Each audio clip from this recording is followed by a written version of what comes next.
Si tu continues de trader comme aujourd'hui, tu finiras comme 90% des traders perdants. C'est pas la stratégie ni le marché, c'est toi. Ton cerveau te trahit. La peur, la FOMO, la cupidité, le doute, ces émotions détruisent ton capital sans que tu te rendes compte. Mais il y a une solution. Maîtriser un hedge réel, testé et validé. Aujourd'hui, je vais te montrer pourquoi la plupart échouent et comment toi, tu peux sortir du cycle. Si tu veux vraiment devenir rentable, alors reste jusqu'au bout. Vidéo, je me suis dit que j'allais faire quelque chose de très concret, très réaliste, c'est qu'on va se placer dans la peau d'un trader qui est débutant et puis qui va réagir avec émotion. Et donc, quoi de mieux finalement que vous présenter, eh bien, vous voyez la situation ici, où il y a une opportunité.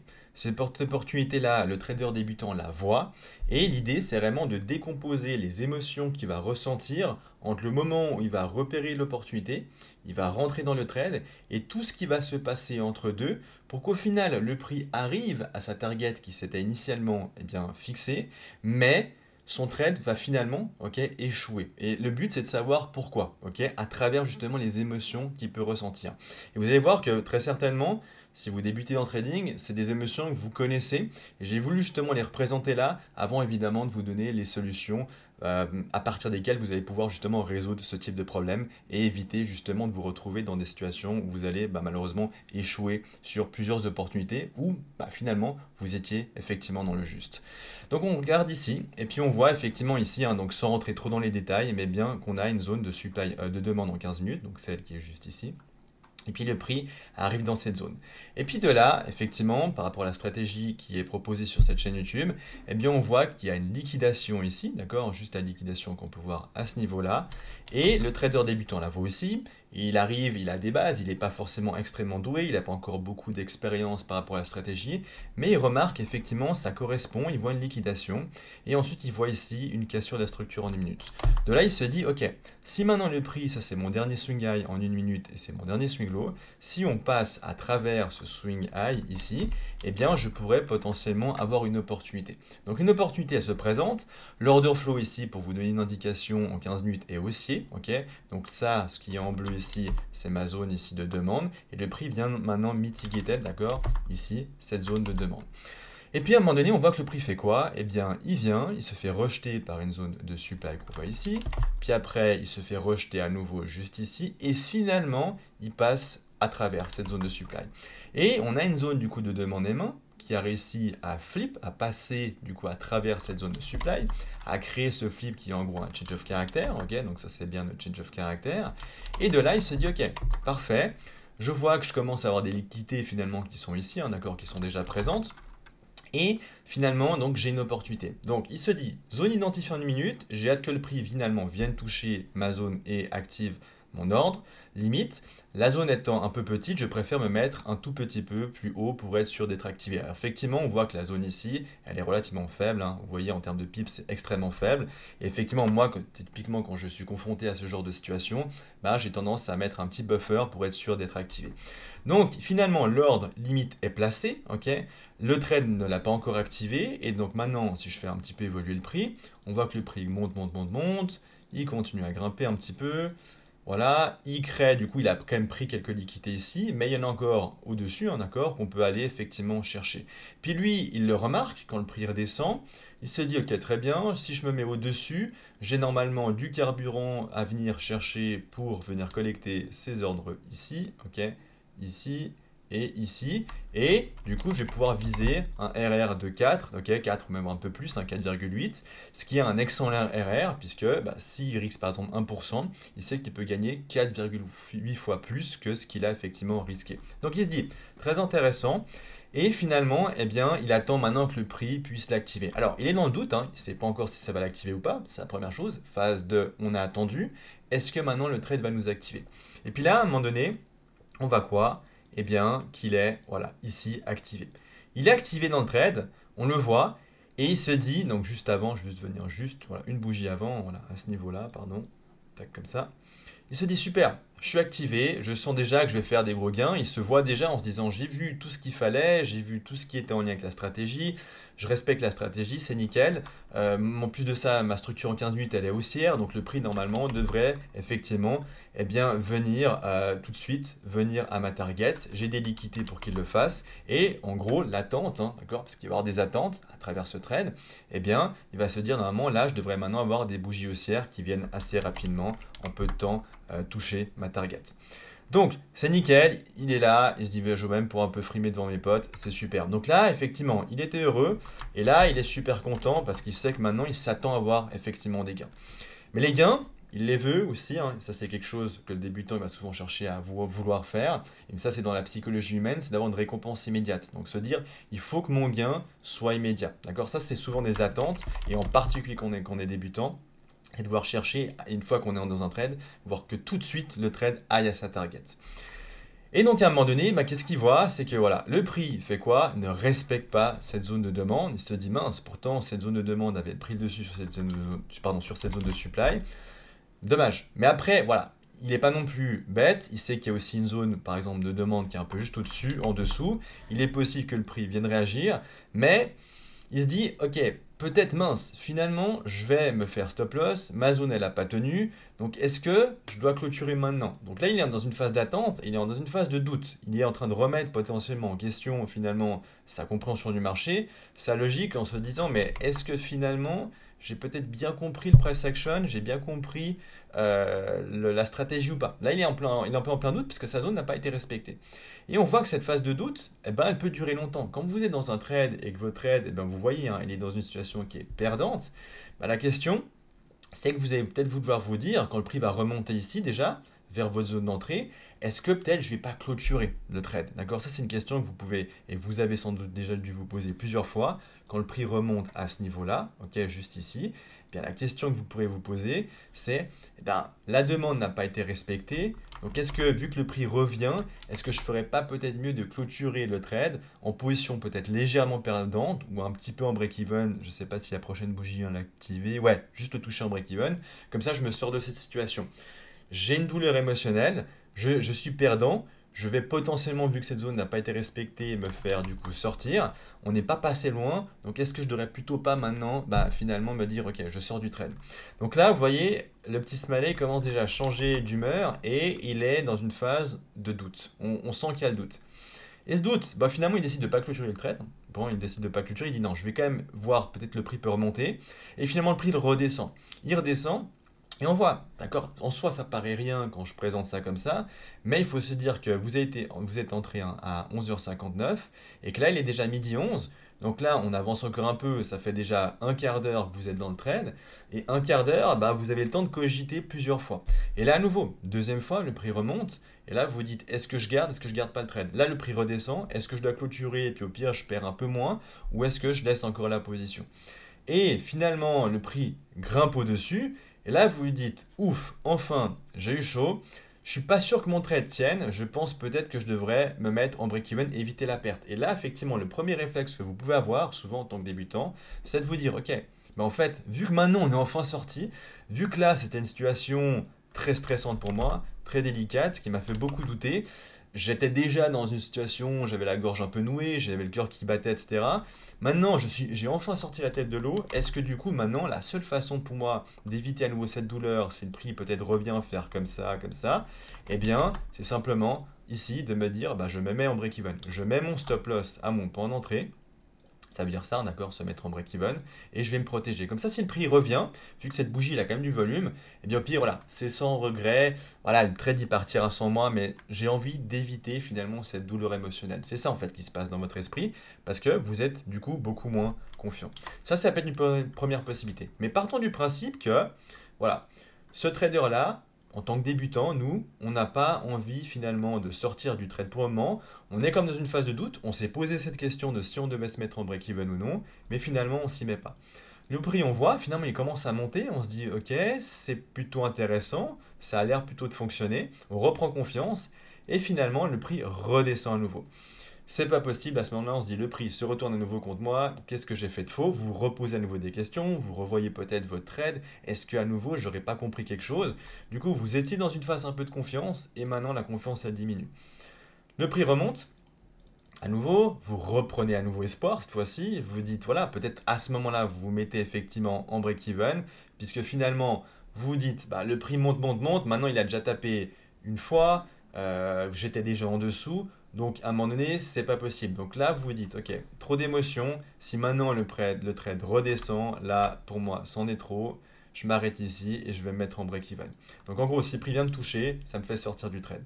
Le prix finalement fait quoi? Redescend, vous touche, et là vous dites ok, c'est trop haut, le prix donc il est revenu à nouveau, je coupe le trade en break-even, au moins j'évite de perdre, et vous dites j'ai fait le bon choix. Mais vous vous dites ok, j'enlève cette douleur émotionnelle, mais d'un côté vous dites, vous essayez de vous convaincre que vous avez fait le bon choix, or qu'en réalité, là la question c'est pas de se dire j'ai fait le bon choix ou pas, c'est simplement de se dire, mais on le verra par la suite, j'avais ma stratégie est cohérente, ma lecture du price action est cohérente. Je sais qu'après, je joue comme sur des probabilités. Ce n'est pas une certitude que mon trade va aller automatiquement dans mon sens. Mais en tout cas, en termes de probabilité, en termes d'arguments et de critères, j'ai amplement ce qu'il faut. Mais sauf que vous vous dites, ok, est-ce que finalement j'ai fait le bon choix? Parce que vous voyez que le prix est en train de remonter un petit peu. Et là, eh bien, vous êtes déjà sorti, mais vous n'êtes pas finalement très confiant. Vous êtes juste soulagé d'avoir éliminé la douleur émotionnelle. Et là, finalement, qu'est-ce qui se passe? Le prix évolue, évolue, évolue. Et là, tout à coup, vous dites non, c'est pas possible. Le trade, il est en train de finir par fonctionner. Ok, vous vous rendez compte que le prix il est en train de monter, il est en train de monter. Et à un moment donné, on voit quoi? Voilà, le prix continue à grimper, à grimper. Et là, vous êtes en train de comprendre que finalement, ok, le prix va très certainement aller à votre target. Et si on voit la suite, eh bien, qu'est-ce qui se passe? Hop, non, le trade a fini par faire exactement ce que j'avais planifié avec ma stratégie. Pourquoi je n'ai pas respecté mon plan? Et là, vous passez par de la colère, par de l'incompréhension un petit peu, par de la frustration, par une situation, en fait, vous êtes dépité, d'accord? C'est du dépit, c'est du dépit, c'est de la frustration, mais vous vous reprochez, en fait, vous vous auto-sabotez, vous dites, mais en fait, je suis nul, je comprends rien, je ne suis pas capable, pourtant, finalement, tout a fonctionné, la stratégie a fonctionné, mais malheureusement, pendant que vous étiez dans ce trade-là, eh bien malheureusement toute la partie stratégie, eh bien vous l'avez finalement oubliée parce que vous êtes finalement guidé par toutes ces émotions-là. D'accord? Toute cette phase-là, eh bien c'était des émotions qui vous ont empêché de voir le côté rationnel. Et quand je parle de côté rationnel, je vais parler évidemment par la suite, on va le voir, de statistiques, de hedge, de backtesting et de tout ce qui va évidemment avec. Et évidemment, ça, c'est quelque chose de normal, surtout quand on débute, mais vous allez voir que la seule façon de lutter contre ça, à un moment donné, l'expérience ne sera pas suffisante. Ce qu'il faudra bien comprendre, c'est certains concepts et conseils clés, évidemment, qui vont être abordés durant cette vidéo. Donc ici maintenant je vous ai mis un résumé des émotions en trading, ok, pour n'en citer que les principales. La peur, le fait de sortir trop tôt des trades gagnants, comme on a pu le voir avec notre exemple concret. La FOMO, of Missing Out, pardon, pousse à entrer sur de mauvais setups. Malheureusement, par exemple, vous voyez le prix effectivement partir sur un mouvement haussier. Mais évidemment, vous n'avez pas les critères pour rentrer par rapport à votre stratégie. Et vous voulez quand même rentrer parce que vous ne voulez pas manquer ce mouvement-là vers le haut. Et finalement, quand vous rentrez, le prix se retourne contre vous et vous sort de votre position. Autre problème souvent, c'est la cupidité. Souvent, alors c'est classique chez les débutants, le fait de risquer trop pour gagner plus. Mais à nouveau, pensez à une chose, c'est que si vous risquez trop, eh bien, vous risquez de perdre justement beaucoup trop aussi. Et après, pour récupérer ces pertes, ça sera beaucoup plus compliqué. Le manque de confiance, ça mène souvent également à l'hésitation ou à l'abandon de plans solides.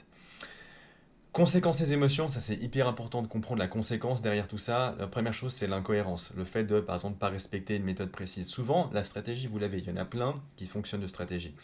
Et la stratégie, ensuite, évidemment, il faut être cohérent avec cette stratégie-là. Si, par exemple, vous avez besoin de, je ne sais pas, 5 critères pour pouvoir rentrer aux positions et vous en voyez 4, eh bien, si votre stratégie vous dit il en faut 5 et vous rentrez sur 4, eh bien, ça, c'est de l'impulsivité. Vous vous dites, non, je vais quand même rentrer, c'est pas grave, il m'en manque un, je vais quand même finalement me décider à me rentrer. Eh bien, ça peut mener, malheureusement, à des mauvaises décisions et à nouveau à des pertes inutiles.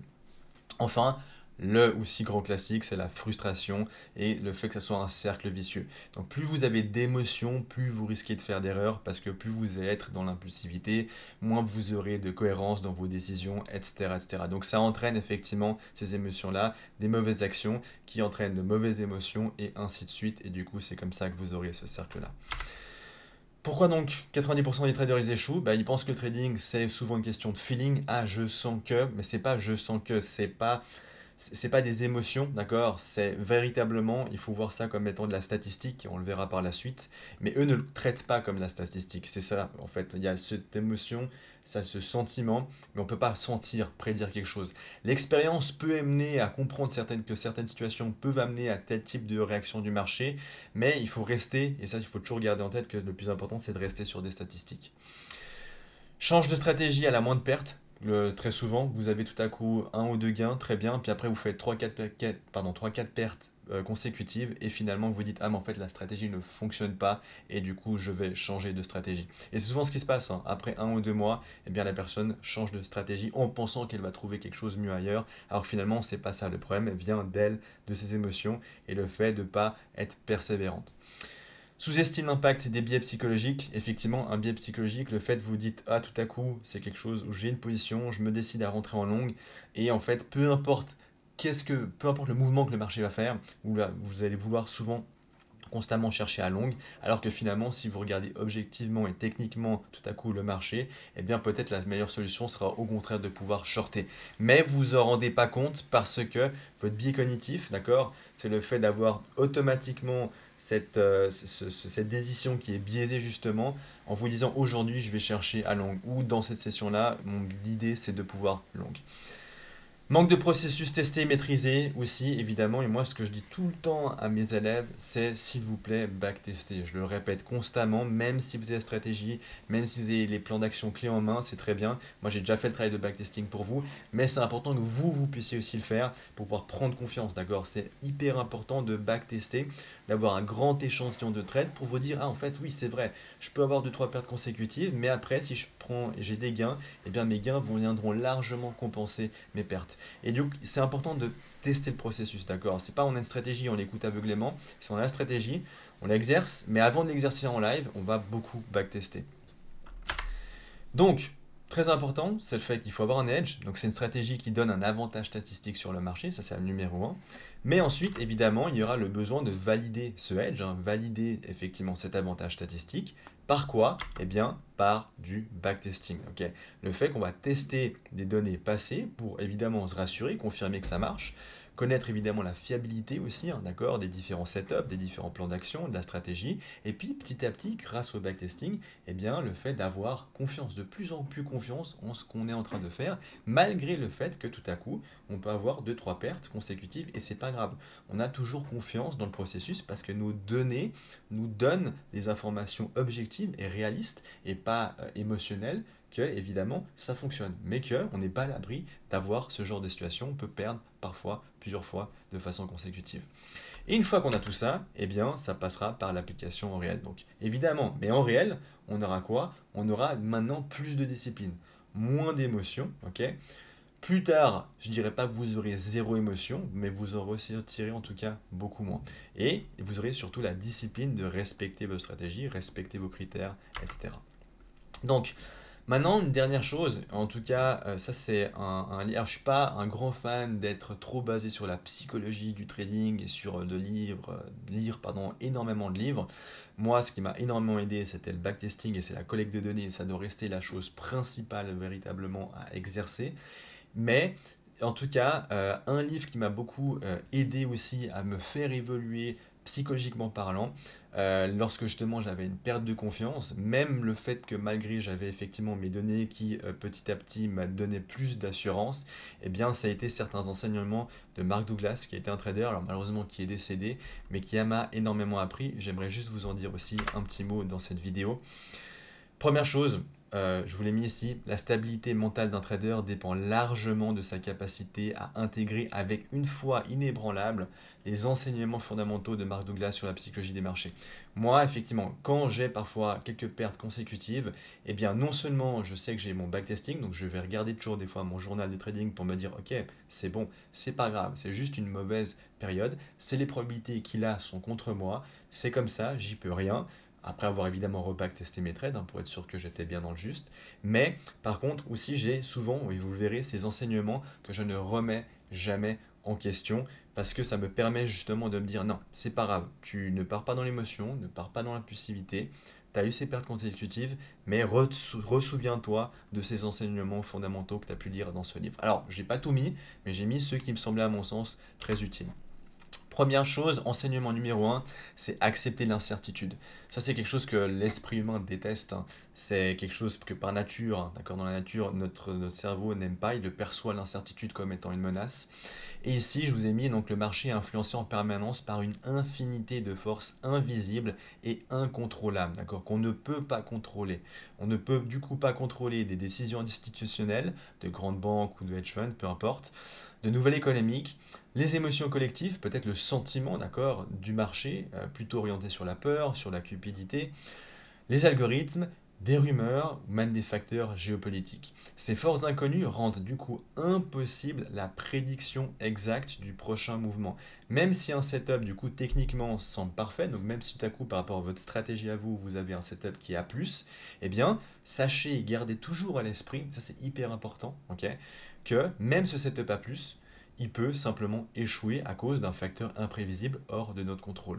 Puisque le marché et l'évolution du marché, ce que vous voyez sur les graphiques, est le résultat finalement d'une multitude d'acteurs, ok, qui eux vont prendre des décisions pas toutes basées et qui ne se sont pas concertées, mais des décisions qui vont être différentes et que le résultat de cette multitude de décisions va produire tel résultat sur le marché, donc tel résultat sur vos graphiques. Donc c'est pour ça que personne ne peut prédire le marché. Personne, si quelqu'un vous dit ah il va aller dans ce sens-là, ah non là le marché va aller dans ce sens-là, c'est absolument faux. On ne peut absolument pas prédire le mouvement. On peut juste se baser sur des probabilités pour dire ok, il y a plus de probabilités qu'il aille dans ce sens, mais en aucun cas on peut affirmer que le marché montera ou descendra ce jour-là, ou dans les semaines à venir, ou dans les mois, ou même à la minute près. Personne ça peut le prédire. Donc ça va impliquer quoi? Que trader, bah, il ne s'agit pas de deviner, hein, donc pour trader, vous en tant que trader débutant, de deviner ce que va faire le marché, c'est pas votre but, c'est pas aussi de ressentir ah je sens que le marché va faire ça, mais de gérer une probabilité. C'est-à-dire le trader doit renoncer à la recherche de certitude et se positionner avec l'idée que tout peut arriver, tout en étant prêt à gérer n'importe quel scénario avec sang-froid et méthode. Et se dire que c'est que des probabilités. Aujourd'hui, il y a une probabilité de 80% de chance, mais je sais et je garde en tête que du coup j'ai 20% que malheureusement je me fasse sortir. Ça peut faire mal, mais il faut juste garder à l'esprit que c'est que des statistiques et c'est ni plus ni moins que des stats, c'est tout. Enseignement numéro 2, se détacher émotionnellement des résultats. Ça c'est très important. Un bon trade n'est pas forcément un trade gagnant.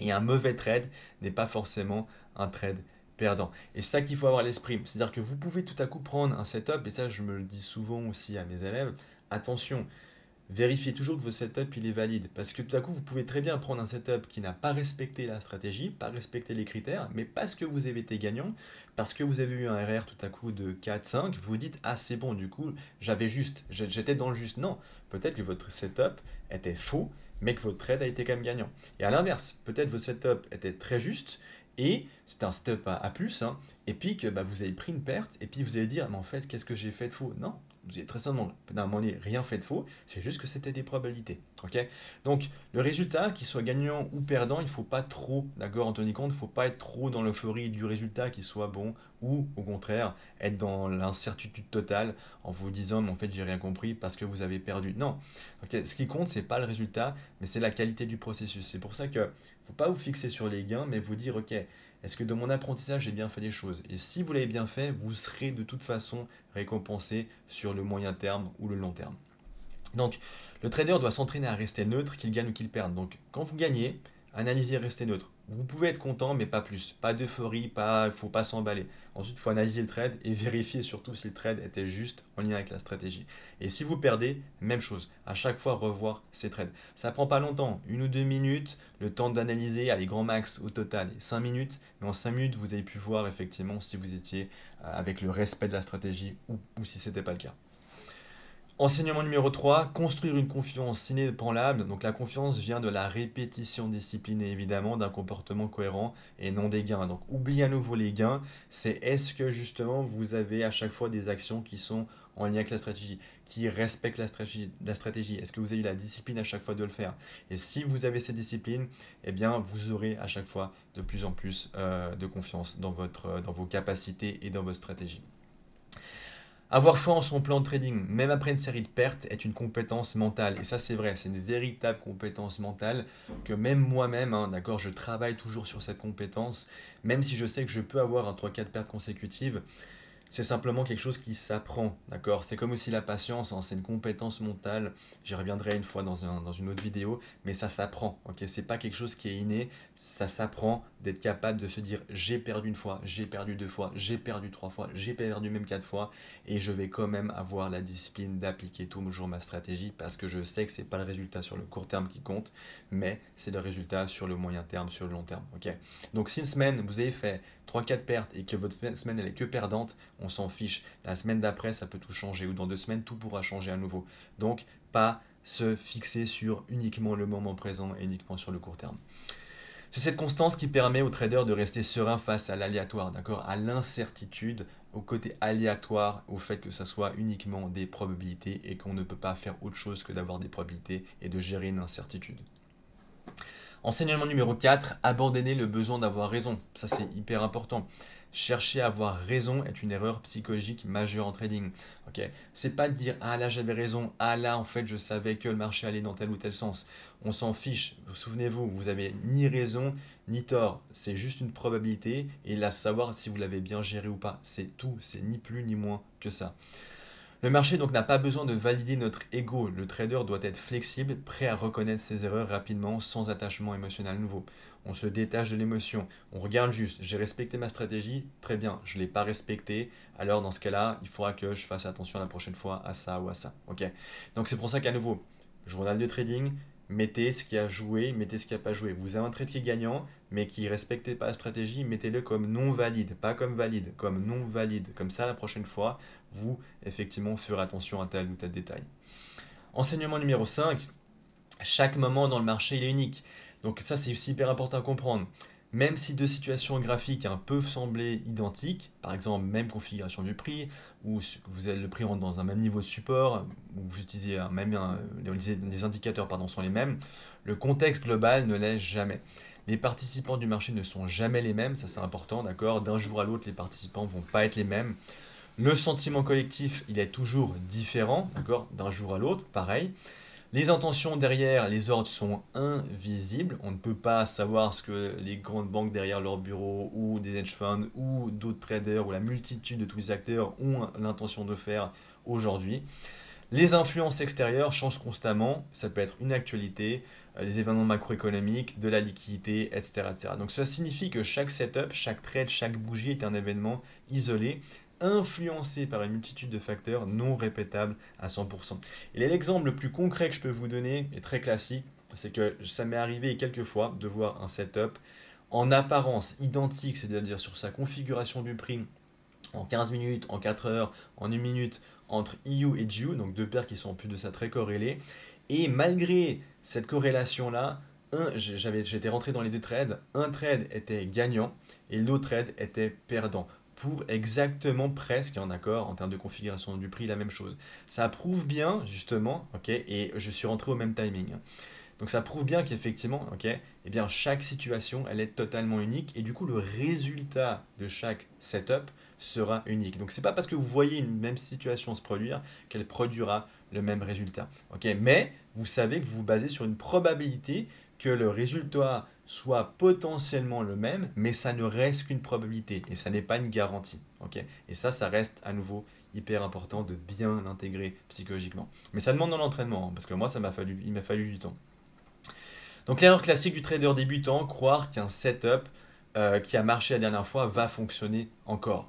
Pourquoi? Parce que si tout à coup il se dit ah mais en fait j'ai le même setup, eh bien il va faire quoi? Par exemple, cas classique, prendre beaucoup plus de risques, d'accord? Augmenter son risque et malheureusement si ça passe pas, eh bien il va perdre beaucoup plus d'argent. Alors qu'il aurait dû simplement se dire non, c'est une situation différente, le résultat peut être différent, chaque moment est unique, je me base sur des probabilités, donc attention, je ne prends pas plus de risques parce que cette situation, je l'ai déjà vue plusieurs fois. Donc ça crée des attentes rigides, de la frustration quand ça échoue et des mauvaises décisions émotionnelles. Évidemment, si, je répète, je prends le cas d'un setup A+, dans une stratégie, si vous vous dites « Ah mais là, c'est setup A+, c'est tel qu'il a été présenté dans la formation », et bien que vous rentrez et puis que ça échoue, bah attention, parce que si vous étiez dans l'attente, automatiquement il y allait avoir un gain, bah, malheureusement qu'est-ce qui va se passer? Vous allez être frustré, vous allez être énervé, vous êtes dans l'incompréhension, etc., etc. Et ça je l'ai vu plusieurs fois avec des élèves où effectivement ils ne comprenaient pas. Puis des fois, la simple réponse que je peux leur donner, je lui fais backtest ton trade, je revois aussi leur trade qu'ils avaient pris en backtesting, et simplement je leur disais, ah mais tu vois, les choses ont été bien faites, c'est simplement que là, bah, c'est les probabilités. Et les probabilités aujourd'hui, à telle heure, elles n'étaient pas de ton côté. Et c'est tout. Donc passe à autre chose rapidement, et puis continue à te concentrer sur la suite, tout simplement. Dernier élément que j'aimerais juste mettre en évidence ici, mais juste pour vous schématiser finalement comment se passe un trade, et une dernière compétence dont j'ai parlé tout à l'heure, mais qui me semble important à nouveau de revenir juste pour cette fin de vidéo, c'est en gros, quand vous avez le prix devant vous, ok, imaginez qu'on est devant un graphique, vous avez quoi? Vous faites votre analyse, vous faites toujours l'analyse du price action, vous placez vos zones de demande, de supply, vous identifiez la liquidité, la structure du prix, etc., etc. Puis une fois que vous avez tout analysé ça, eh bien vous avez un plan en tête. Normalement, vous devez repérer un plan, s'il y en a un, évidemment, et à partir de ce plan-là, par exemple moi dans le cadre de la stratégie proposée sur cette chaîne YouTube, il y a plusieurs plans d'action. Il y a le plan A, plan B, plan C, C1, C2, type D, etc. Et en gros, parmi ces plans, est-ce qu'on en a repéré un? Puis si on en a repéré un, ensuite il y a deux possibilités. C'est soit vous dites non, la configuration du prix ne joue pas au niveau du contexte, d'accord, contexte du prix, même si effectivement j'ai des critères qui sont présents pour entrer dans un plan d'action par exemple de type C, mais simplement je vais patienter parce que le contexte fait que non, là j'ai pas envie de risquer mon capital. Ou alors, autre possibilité, simplement vous exécutez et vous dites je vais quand même laisser faire les probabilités et puis on verra ce que ça donne. Je vais jouer sur des probabilités parce que j'ai quand même mon plan d'action qui est présent. Et souvent, ce qui se passe, d'accord, c'est pas tant dans l'exécution que ça pose problème, mais c'est surtout sur le fait de patienter. Et la majorité justement des traders, et je pense dont la plupart font partie en tant que débutants, ils ne comprennent pas que la patience est une véritable compétence. Et pourquoi est-ce qu'ils ont de la peine à patienter? Parce que par nature, premièrement, l'être humain il est impatient. Ok, ça c'est malheureusement c'est quelque chose c'est un défaut en quelque sorte, mais de la plupart des individus. Deuxième chose, c'est de forcer un trade sans vraie opportunité. Le fait justement parce qu'on attend et parce que justement c'est long l'attente, on a envie de se donner des raisons pour lesquelles on devrait quand même rentrer en position aujourd'hui. Parce qu'on n'a pas envie de rester devant les graphiques sans rien faire. Autre aussi élément, c'est le fait de vouloir faire de l'argent aujourd'hui. En se disant, oh, allez, aujourd'hui, là, j'ai par exemple pas tradé pendant 2 jours, mais du coup, aujourd'hui, je vais vouloir trader. J'ai eu la patience, j'ai quand même patienté 2 jours, mais sur ce troisième jour-là, peu importe ce qui se passe, même si le prix il est pas top, je vais quand même essayer parce que j'ai envie de faire de l'argent, j'ai envie qu'il y ait de l'action qui se passe. Mais à nouveau, ça c'est un problème parce que vous ne respectez pas vos règles, vous ne respectez pas votre stratégie et vous voulez par impatience, eh bien, simplement vouloir rentrer. Et ça, souvent, ça mène à quoi? Eh bien, à des pertes, à de l'émotion et à vous dire ah mince, c'est pas possible, à nouveau j'enchaîne. Mais en fait, vous rendez pas compte que simplement, parfois, la meilleure action, c'est l'inaction. Et en trading, c'est typiquement ça. Ok, la patience, c'est une véritable compétence. Moi, ça m'a mis un certain temps à acquérir cette compétence. Et la seule façon que j'ai trouvé intéressante, en tout cas en tant que débutant, pour les débutants, de pouvoir être capable de patienter, c'est de leur dire simplement, vous mettez vos alertes et vous allez backtester. En attendant, vous laissez le price action, vous le laissez de côté, vous mettez simplement des alertes, c'est facile à mettre sur TradingView, vous pouvez en mettre plein, et en attendant, à côté, vous êtes là devant l'écran, profitez de ce temps-là pour backtester, pour apprendre, pour continuer à avoir confiance évidemment en vos données, en vos statistiques, et évidemment en vous, et pour être cohérent évidemment ensuite avec le respect de vos stratégies et de vos actions évidemment. Donc ça c'est quelque chose évidemment, mais je reviens quand même dessus parce que c'est une véritable compétence et ça s'apprend. Et c'est pas quelque chose qui va s'apprendre et rassurez-vous en quelques semaines. Donc souvent par impatience, eh bien vous allez effectivement avoir des mauvaises décisions qui vont mener à des mauvaises émotions. Et ça c'est quelque chose, si vous dites vous ne tradez pas parfois pendant un jour ou deux, voyez-le pas comme quelque chose de mal, mais au contraire comme quelque chose où moi je me disais j'ai pas tradé mais je suis content parce que finalement j'ai eu la capacité, la discipline de respecter finalement ma stratégie, être cohérent finalement avec ce que me dit ma stratégie. Si ma stratégie me dit ne rentre pas parce qu'il n'y a pas le contexte, pas les critères pour rentrer, eh bien c'est très bien. Finalement j'ai préservé mon capital et c'est ce qu'il y a de plus important en trading, d'accord? Patience, discipline et respect donc, du capital et de sa préservation.